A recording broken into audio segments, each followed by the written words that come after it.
backgrounds. How do we do it? How do we do this? We do this through volunteers because we want to provide one-to-one focus for every single student. So every student getting individual attention and individual progress through the year. Right. So this is our model. We focus on one-to-one mentoring. We focus on foundational learning skills, foundational literacy, numeracy, etc. Life skills, and also our curriculum is based on the TAL pedagogy. So our volunteering model is a weekly class where our students sit with their volunteers and have individual attention for them. These volunteers are majority college and young professional volunteers. And this is a long-term volunteering program, meaning they come for an entire year. Right? So the problem statement that we had taken on to build is to make classes more impactful through better volunteer preparation and through better class design. Right.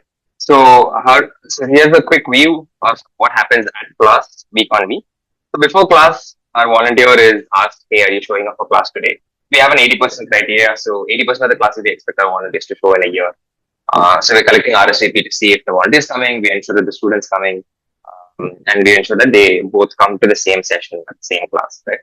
And for this, the volunteers lesson planning. So basically, they will take all of our material. Currently, we have a curriculum for which every student has a book that we have curated ourselves, and volunteers have teacher guides which they refer to. Using these two and plus my own research, I have to prepare for class, right? So you can imagine this takes about anywhere between 20 minutes if I'm fast to 40 to 1 hour, depending on how much the volunteer is trying to prepare for class. Then this is all work before class that happens.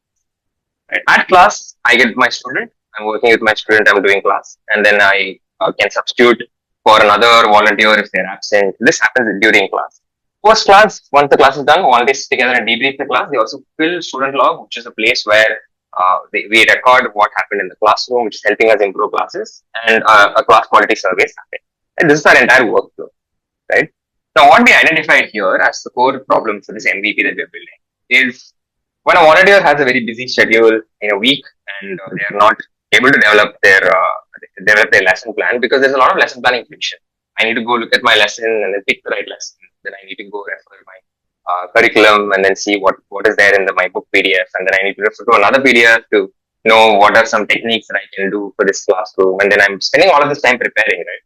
So on a busy week, what volunteers tend to do is they just show up to class. They'll try to figure it out last minute, and this really dips the quality of our class because they show up unprepared, and they're sort of taking it from there. So for us, what we identified as the key places, if we can AI assist this class prep, right, to enable weekly preparation for volunteers during the impactful classes for students. That's what we're trying to do.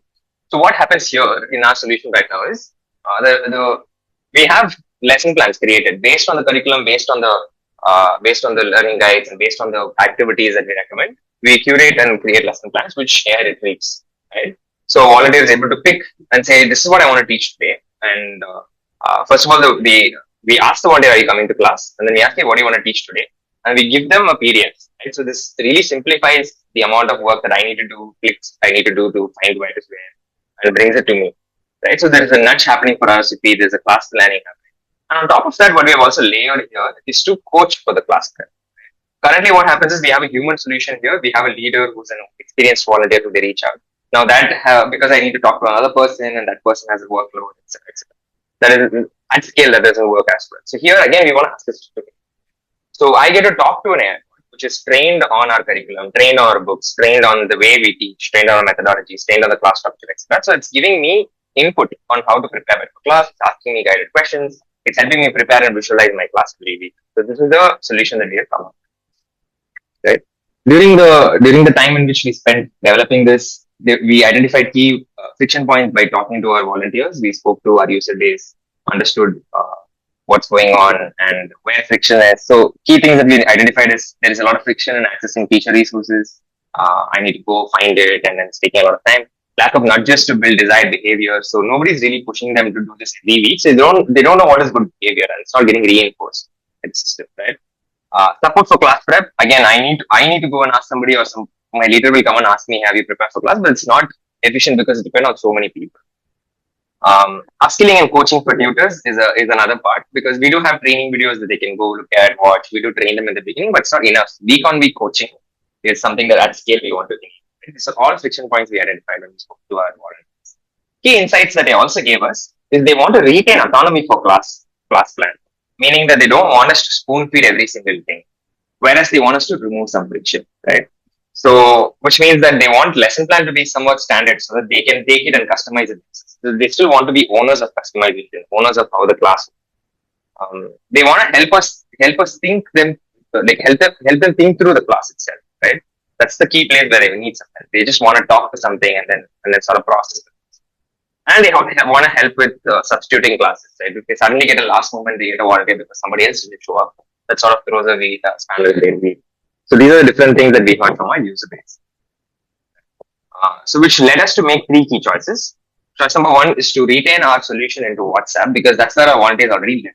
They exist here. They have active groups, hundreds of groups that exist across different centers that we have, and they all already actively engage through the year. So people are already here. So rather than pulling them to a different platform, we want to enable this platform and create a solution within this. Coaching focus, right? The second one is we shifted from custom lesson plan creation to give a lesson plan and then help them customize the class. So a lot of coaching oriented conversation happening. That's the place where we've oriented our solution for MVP.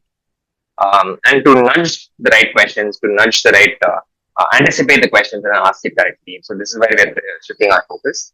And in this coaching focus, we also want to give a lot of expertise to our curriculum so that they constantly get trained on the way of teaching that we expect them. And then we also have pre and post class nudges built in so that it's building that behavior. These are three key choices they made in terms of our solution. Which brings me to the demo video itself, if you can see on screen. Right. So here, if you look at it, say Vinay is a volunteer. The system asks Vinay, hey, your class with Ravi. The system knows that Vinay is teaching Ravi, who's an 8th standard. He is at 2:00 next week. Right? What do you want to teach? So Vinay gets to go through the lesson plan and go through the different outcomes that he can choose from. There is a roll-up list, and he picks the objective I want to take for Ravi. Right? Once he picks it, the system understands. Okay, if this is what I want to teach, I want Vinay to focus on. Send the PDF saying this is your lesson. So this is a mock-up lesson plan that we have. We're building based on our users' feedback. We're building better lesson plans right now. For a mock-up PDF, this is the lesson plan. This is the flow. Right? It has an objective and some activities, and it also has to follow. Do you want to prepare right now? Or do you want to read this later? Right? Let's say as a volunteer, I say, hey, let's prepare right now. I click that. Right? All of this, remember, happens before the class, even before they enter the friends. Right? So it says, hey, great, ask me any questions, up to 5 questions, and I'll help you prepare for it. Right? So we're limiting it to 5 questions so that we're able to scale it to different people. So we want to optimize within this 5 how much value can get. So then if I ask you, what materials do I need to bring? Based on the PDF, understanding the PDF that I've just sent, the system is able to tell me you need alphabet flashcards, a notebook, and a pencil for the student. Right? And if I can ask also a question of context, why do I need to bring this? Right? And then it is able to understand and say the alphabet flashcards are essential for conducting the quick recall activity. The notebooks here for this, pencils here for this. So it's able to, what it's doing right now is it's reading through the lesson plan. It has access to all of our backend curriculum and everything else. It's able to say, this is why you need it. I can further ask what is the objective for this class, and it'll engage with me on the objective of the class itself. So what's happening here is there is a midweek nudge happening through this. A lesson plan gets delivered. And the coaching thread is started where the volunteer is guided on the conversation to ask. And this is supposed to lead our volunteers to walk into every class much more prepared than they are. This is where we are. What we can also do here is I can retrieve activities within the document. It will be able to fetch that and give it to you. And see these are the things that you want to work on. But let's say that I'm asking something like, what's the latest news regarding today's world, right? I ask it. The system is also trained to say this is outside of scope, right? So we're able to also define an out of scope where it's able to say this is outside the lesson plan. I suggest you talking to your team about this. Okay? And once the 5 questions are done, it soft nudges you outside. Hey, I think the rest you can have as a conversation. Great follow up to have with your NCD, who's also a role that is already existing in our ecosystem today. Right? In order to do this, what we have in the backend is we also have an admin view, which we've also developed, where this admin view allows us to create, edit tutors and students. So we can add our tutors and add our students here and celebrate it. What it also enables us to do is to maintain the system even without a lot of tech, right? Even though it runs on a lot of tech. In fact, there is an admin view through which I can add people. So I can create classes here. I can work into the RSVP system here. I can click different RSVPs and run the activity from itself. What we can also do here is um, there is also a little bit of personalization that it allows. You can change colors, so it's built to do this. More importantly, what it also allows us to do is it allows us to take evolving needs from users, because we're just testing the MVP right now, and to iterate within this. So every time we learn new things from the user, we're able to add it and then take it from there. So which brings me to what we've done in the backend tech-wise. So we have a distributed system architecture. So we have a user interface layer for the admin, and then we have data manipulation layer where the data is all collected and then the work happens there. Then we have a messaging layer through WATI, which is delivering into WhatsApp. And then you have a RAG layer. And these are the different tools that we're able to use for different services here. Right? We have React and White that works within admin. For data, we are using Airtable and Superbase. This is where our curriculum lives, this is where our student data, volunteer data, everything lives. Through reference from here only, we're able to get that data into WATI. WATI and WhatsApp is the solution through which we're able to deliver things. And Railway connects all of this together. There's also Open Router plus AI, which is where the OpenAI where the RAG system is currently running. Right? And we had some key learnings when we went through this. So we built it so far for our initial tests the last 6 weeks. One is that U&I, I think we mentioned this even when we had come to Rishikesh, which is that U&I does not have tech capabilities so far, right? We've sort of used a lot of no-code solutions to run most of what we run here. Because of this project, we were able to understand our limitations with solving tech problems, and we were able to upskill on that. We also had a lack of in-house tech building capabilities. A lot of these solutions we were able to integrate now due to this project. And our iteration cycles are very slow. This is one of the key learnings that we've had. Right? We were not agile. We were building in a very non-agile, waterfall-oriented model.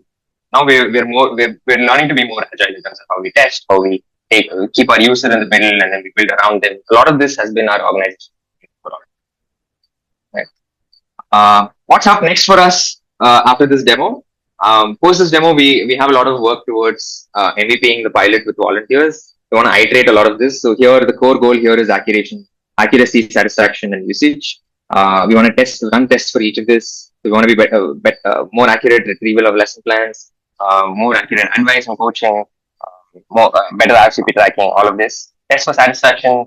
Now, as we go into coaching, we'll realize different bottlenecks, like what kind of questions can we expect from people?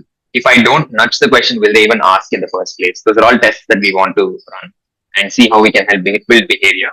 And test for usage, right? We also want to improve class quality overall. We want to test for usage, whether this enables our volunteers to use it at scale, right? The next phase for us is scaling to more lessons, more subjects, integrating more of our curriculum into this.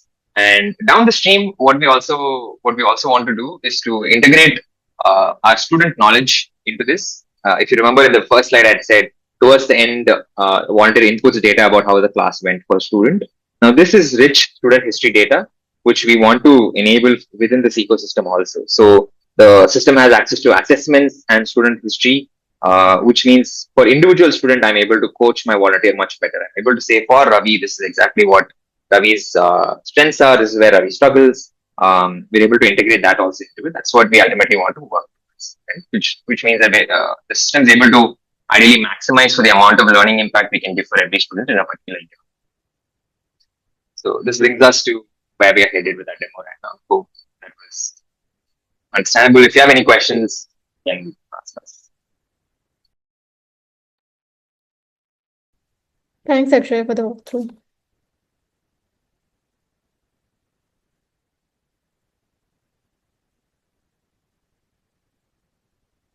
Okay, any questions? I can start. Thank you for doing this demo. Lovely to see, this MVP coming together. I wanted to understand, first of all, you said that you will be doing certain tests, but do you have any opinion on using any experimentation platform for the use case? And the second, how has your experience been with WATI, WhatsApp BSP, I believe? Why did you pick that? And, any insights on the costing? Sure. So I'll talk about the more program-oriented things, like what kind of tests we're doing and everything. Tech-related, I'll let either Kiran or Vinay answer. So if I'm understanding, when you say experimentation platform, what do you mean by that exactly? So basically, tweaking, the experience to actually gain insights. In your case, the right example that you mentioned is that did volunteers ask the right questions, even without the nudges, right? This is just a tweak in the experience. Now that tweak can happen in multiple ways, and where you have like a certain cohort that's using your new system, certain people who are still using the old system, and then that gives you insights as to what is working, what's not, and basically, experimentation platform also has capabilities where it gives you some out of the box deterministic ways of comparison as well. So that's what I meant there. Okay. So I think off the bat, one thing I can mention here in terms of that, thank you for the question, Purva, is one challenge that we have is currently our classes are not active because all schools are closed, right? So schools will only open back in June, which means our classes will only start functioning actively from July. And students also don't, since we majorly work with shelter home, students are also not there. So running live tests with students is going to be a challenge. On the other hand, what we do have instead is we have access to a lot of volunteers for alum volunteers, or rather retained volunteers, who've been in our system for about 2+ years or 1 to 2 years or more. So they have a lot of understanding, a lot of experience with working with us.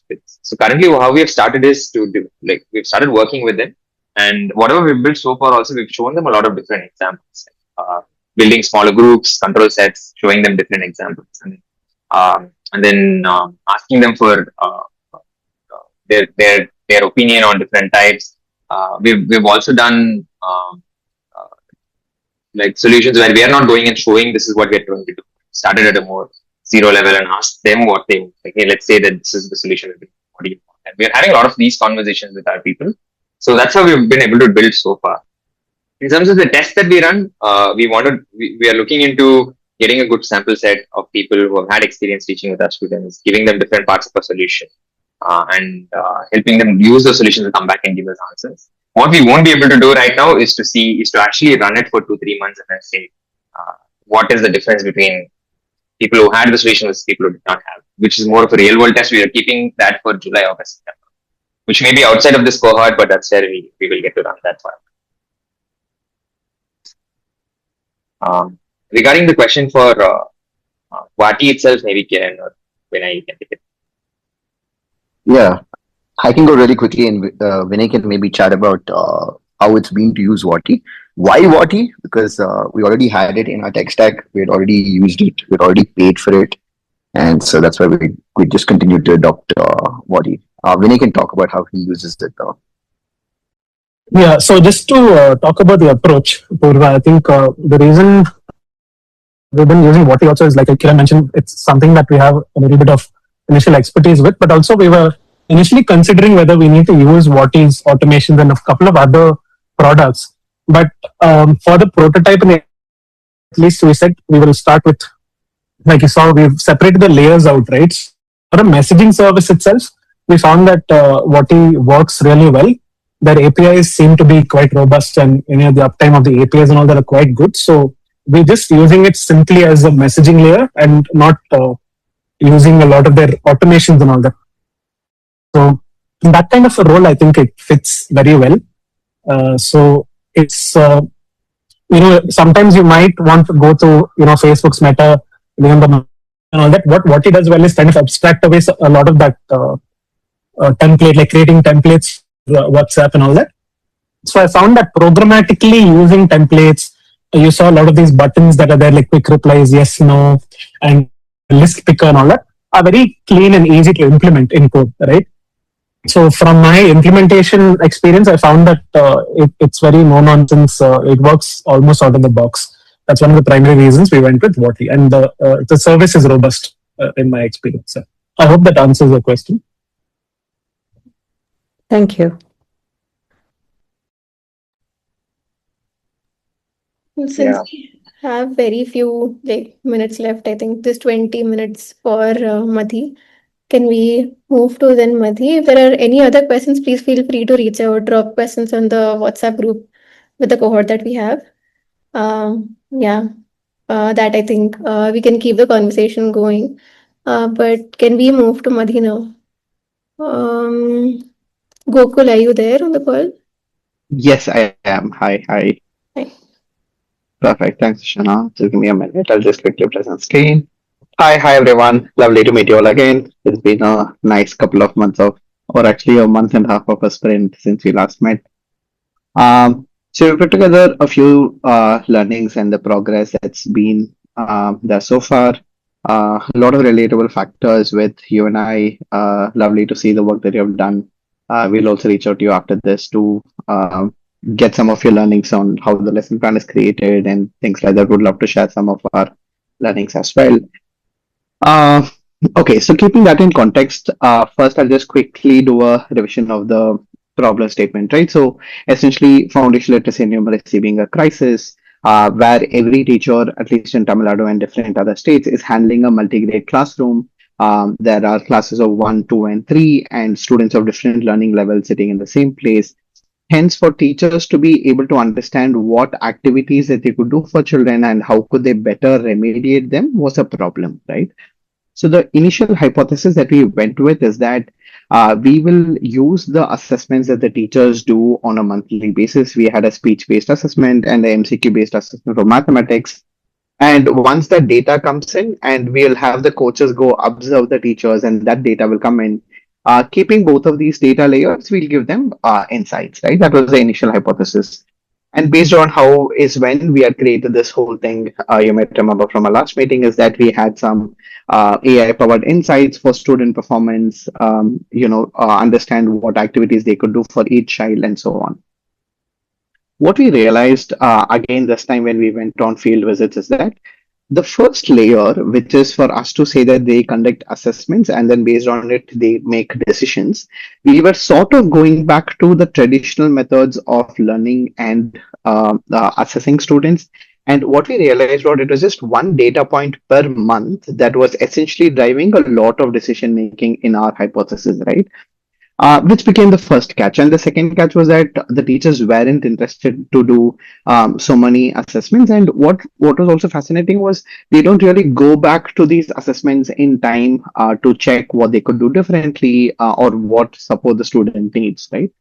So that way, what happened was our foundational hypothesis element or the foundational source of data was in itself one not frequent enough and not something that the teachers are excited about and so on. And that made us really rethink, right? On the other track of things, what we really saw in the classroom is the teacher is teaching, let's say, subtraction, and the teacher is able to see real time on who is understanding, who is finding it difficult. The teacher is giving a couple of activities, giving them a couple of check for understanding questions. And in that process of 1.5 hours of a classroom, the teacher is gathering so many insights to understand how each child is performing, right? And the downside of this was the teacher was at an amazing place of having information, but at no point in time, Vallamai will get access to this, right? That is really when we started rethinking our whole hypothesis to base it more in terms of how teachers think and operate rather than how we wanted them to operate, right?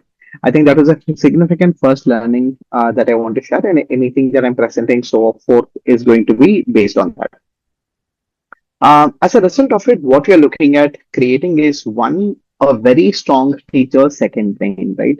Have information that is taken from all different ways and try and have more and more touch points from the teachers that the teachers are able to feed in information and almost create, mimic a teacher second brain, right? This is really ambitious for us to think about it.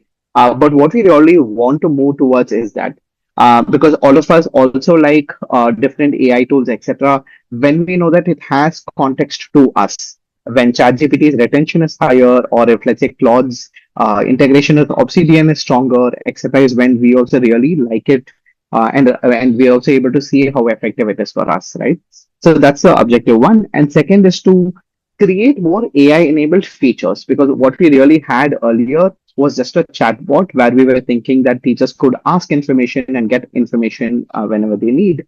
But what we realized was it wasn't that easy, right? Because the adoption in itself, we were starting with a very low adoption rate. So hence, what we thought was instead of increasing the pull behavior, let's do a push behavior. Let's give them information with AI-enabled features directly to them, right? Now, how do we build the teacher second brain? So until now, what was happening was any data that would come in was done in a very defined manner. It'll have a query and it would have certain intents that we would already identified. And based on it, it would call certain MCP tools and give them answers. What was happening was this was working largely well, but what it wasn't doing was to be able to compare different things and then give them a much more better solution or give them a much more better approach, right?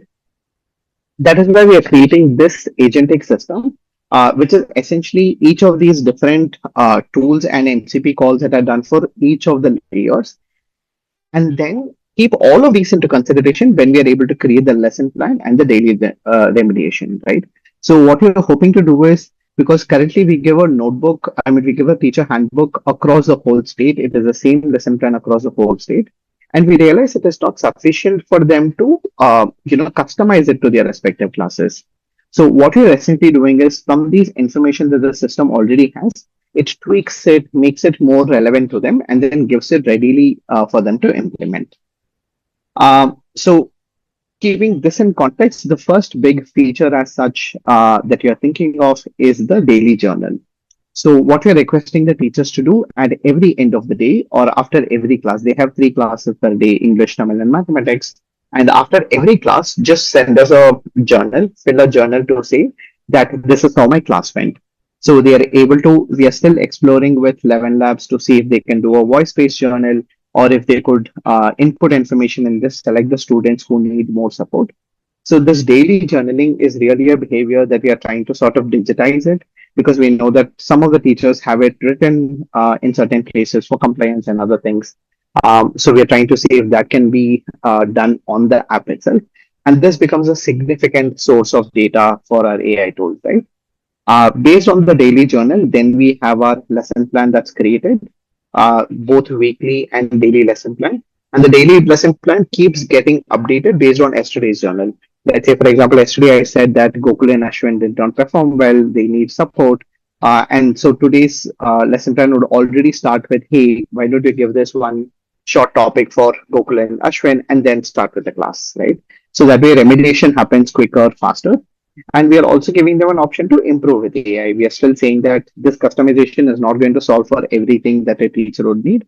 They could always just click on improve with AI and give them the prompt to say, give me a different activity, give me what tools that I need, etc. So that it almost becomes a lesson plan curation tool together. And the final thing is what we had earlier was a student level insights and student level activity suggestion. But what we realize is that teachers do not get the privilege ever to be able to do individual level support. So now we are creating it based on the different learning levels.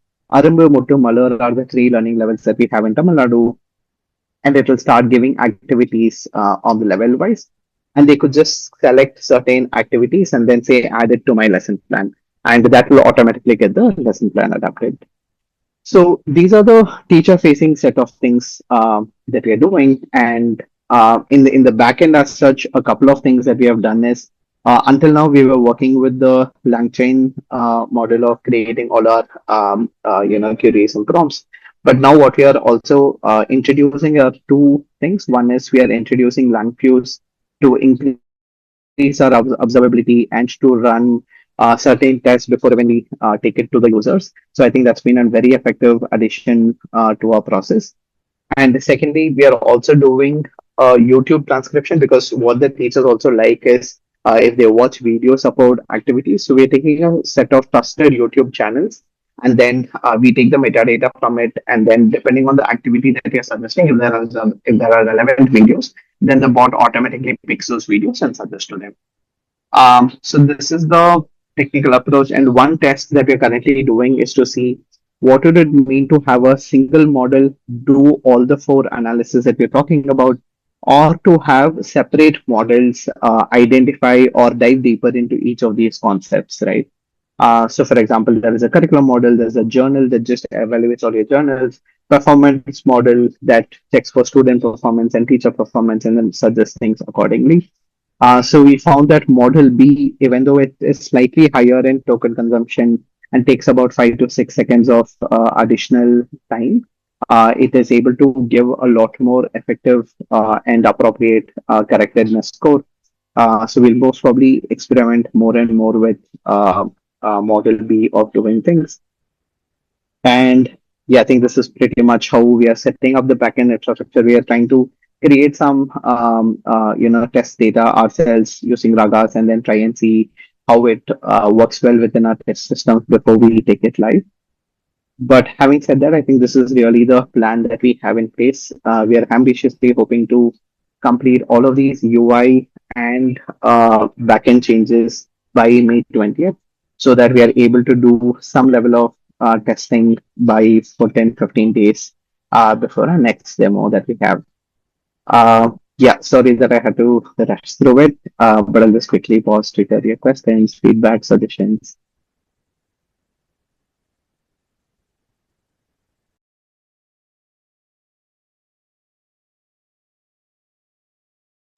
I had maybe a context-based question. This is a very insightful demo. Since you said this is the classroom that teachers are going to teach, I just wanted to understand, when you want a personalized lesson plan, what is the ratio for a teacher to a student? How many students are there in the class? We have about 1 is to 25, 20 to 25 on an average. But Okay. the small catch is also they have students from all the three grades within one class. Okay, got it. So when the system personalizes lesson plan, since there are 20 to 25 students, how does it personalize in a way that it is relevant for all of them? Right. So one is personalization happens at a group level and not on the individual student level, right? So let's say if I have classes or learning levels 1, 2, and 3.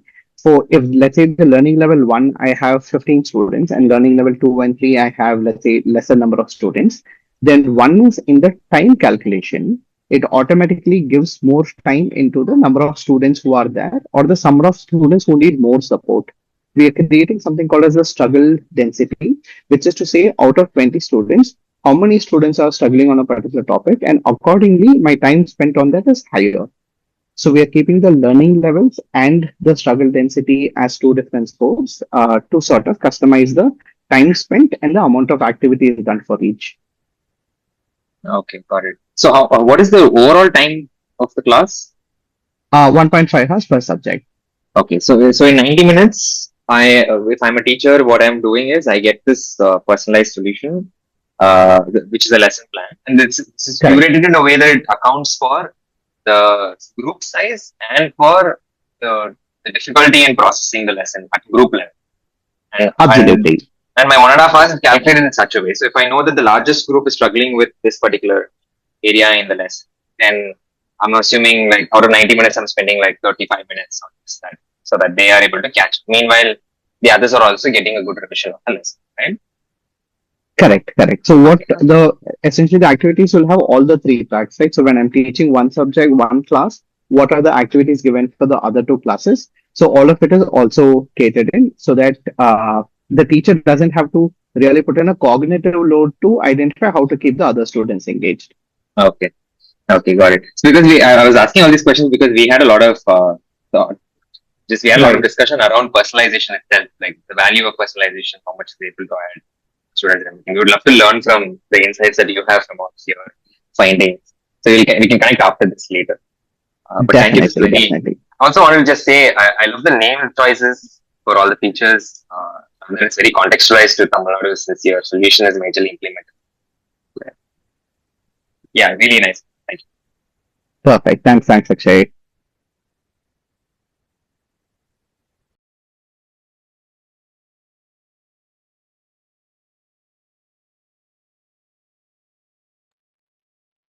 Any other questions or in fact suggestions? Mainly, if you think we are probably doing something that you tried and didn't work, or if you suggest any other tools that we explore, because as much as we sound confident, we're really breaking our heads to get these right. But yeah, I would love to get some thoughts as well. Just a simple technical question. So the entire stack, Langfuse, Langchain, and even actually having MCP tool calls, how did you arrive at that kind of a structure? Did you do a lot of testing and it say you need that? What kind of assessment did you do before you got to that point of architecting that? Just what I want to understand thought process. Sure, definitely. I think some context is that this is a period of around for the last 8 to 10 months we have been having the chatbot, etc. Right? So which means certain things like the LangChain, MCP tools, etc. We had implemented it much earlier itself. And I think one of the significant additions that we did was LangFuse, particularly for observability. While we explored different tools, since we already had LangChain and LangFuse and LangChain has a closer connect with integrations, etc., we thought it was easier to get started. And plus, we had on cloud non-profit credits and other things, and it was doing. It was having almost all the requirements that we wanted. So that way, for us to take it up and implement was also easier. Um, but yeah, that was predominantly how we chose this architecture. And for the MCP tools, since we identified the different intents that would come in, we had identified what are the ways in which it would talk to our core app and our data tables and what information it would need. So that was sort of defined, and now we have just increased the number of tools. Have you faced any issues with context and stuff with MCPs? And I think MCP does have an issue of like context bloat for every call. So how are you handling that particular issue? Sure. I think the short answer is we didn't face it so far only because the usage has been very minimal. But Ashwin, do you want to share if there are anything that we have already put in place to sort of cater to this issue? I go to the question on LangFuse or MCP calls. No, the context on MCPs. Yeah, so I think yes, Vinay, I'll just go ahead. repeat the question, Dr. Ashwin. Just what I want to understand is the choice of MCP. MCP tends to be very because it passes a lot of context, right? So you like kind of eat up tokens really fast. So is there any kind of optimization that you guys have found that helps with that, or you haven't yet hit that kind of an issue with your tool calls? And like, what is the theory behind that? This one. Yeah.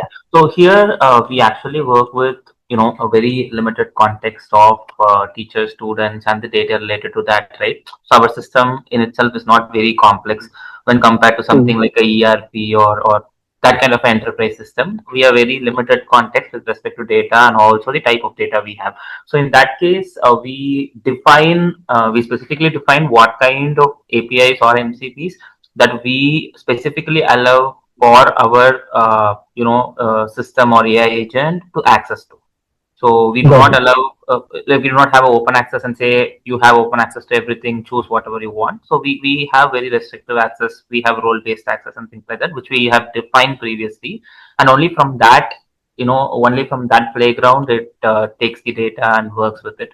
So in that case, we already have limited all those out of the box calling and things like that. So that's one way we have restricted things.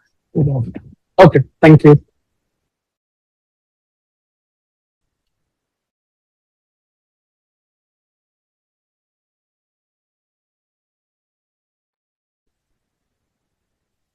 Any further thoughts, comments? All right, I think we are over time as well. But yeah, this was just the start, I would say. Please feel free to ask any follow-up questions, share thoughts, comments, feedback on the cohort group or personally by reaching out to others in the cohort. It'll be good to share our learnings along the way with the entire cohort as well. Yeah, and thanks a lot again, Madhi and U&I team for presenting and giving like a very detailed walkthrough and a demo. Thanks a lot for putting it together, all the effort that went into it. Thank you so much. Thank you. Thank you so much, everyone. Yeah. Bye. Thank you. Bye. Thank you.